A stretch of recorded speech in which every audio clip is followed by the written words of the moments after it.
Randi Skaggs, and I am a proud JCPS teacher, proud JCPS parent. Trying not to get choked up here already. I just want to share my experience because I've had the privilege of working in two of America's largest school systems, and that would be New York City and JCPS.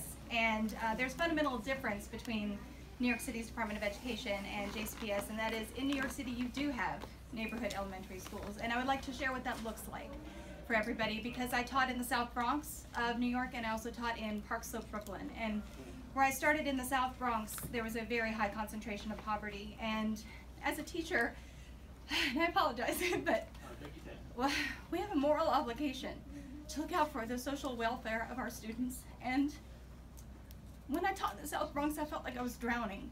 I would look out at the sea of faces of kids who were struggling, academically, yes, struggling, and also socially, because these kids were dealing with issues that many of us will never ever know. Homelessness, drugs, gangs. There was so much truancy because some of them, they didn't have somebody to cook dinner for them when they got home at night. And it was my moral obligation to teach them as well as to ensure their safety. And I was calling CPS regularly. I was dealing with our limited resources that we had. And on top of that, I was demoralized completely as a teacher because we were screamed at that our test scores were not meeting the city standards. And it was an incredibly difficult place to work. The teacher turnover rate was high. These wonderful kids were getting teachers who were brand new, no experience, and we would leave after 2 years because none of us could take it. That's the education those kids got.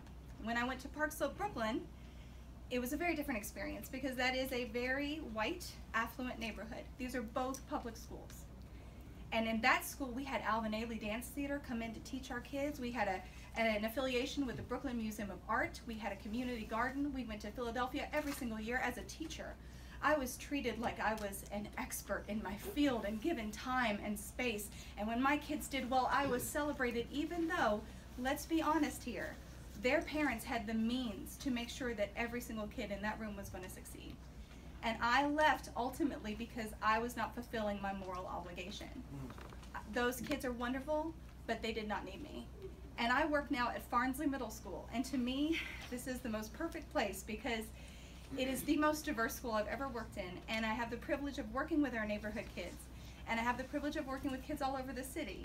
And when I look out at the sea of faces, I might see some kids who need help. I might see kids that need me to call a service for them or talk to our amazing guidance counselors and get them the help that they need. And I can do that because I'm not drowning. I'm not drowning in the problems that come with poverty. But I also see kids, because I went to a neighborhood school in Hardin County and we were all white. I see kids forming deep, lasting friendships with people who are different than them.